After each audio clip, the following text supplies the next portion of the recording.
restaurateur n'a par contre pas à savoir si jamais la personne s'est fait tester ou a été vaccinée ou a contracté le Covid et ensuite a été guéri. Il n'y a pas de raison légitime d'accéder à ces données de santé. Ce qu'il faut juste, c'est que le restaurateur soit en mesure de vérifier si la personne dispose d'un pass vaccinal. On va faire la différence entre les données qui sont conservées par les autorités sanitaires, au même titre que nos données de vaccination de toute façon ou de test le sont depuis des mois et des mois, au même titre que certaines de nos données, par exemple quand on fait un examen médical, et les données qui sont perçues par la personne qui va nous scanner concrètement devant un restaurant. Cette personne, elle n'aura aucune donnée médicale sur nous. Il n'y a absolument rien qui reste.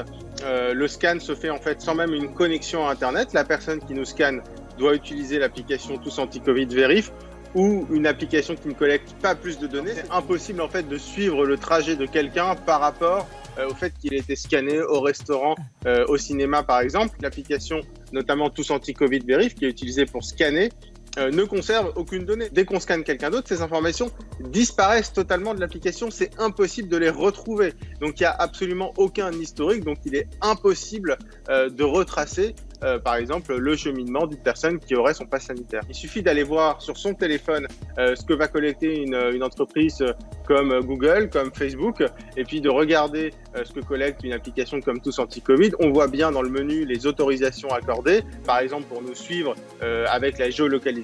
Ça, toutes les applis qu'on utilise ou presque au quotidien le font sur Tous Anti-Covid ou n'importe quel élément du pass sanitaire. C'est pas le cas.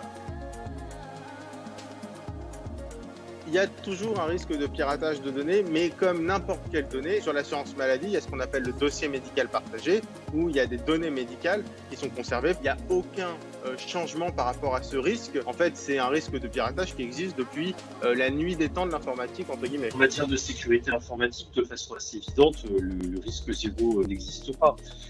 Après, c'est des systèmes qui ont fait l'objet de l'avis de la CNIL. La CNIL a fait un certain nombre de préconisations en matière de sécurité. Les mesures de sécurité sont rajoutées effectivement au fur et à mesure de l'évolution de ces systèmes. Il ne faut absolument pas publier et rendre public, que ce soit sur les réseaux sociaux ou autres, son QR code. Ça veut dire rendre possible le fait que des tiers usurpent potentiellement ces QR codes pour s'en servir lors de vérification de passe sanitaire.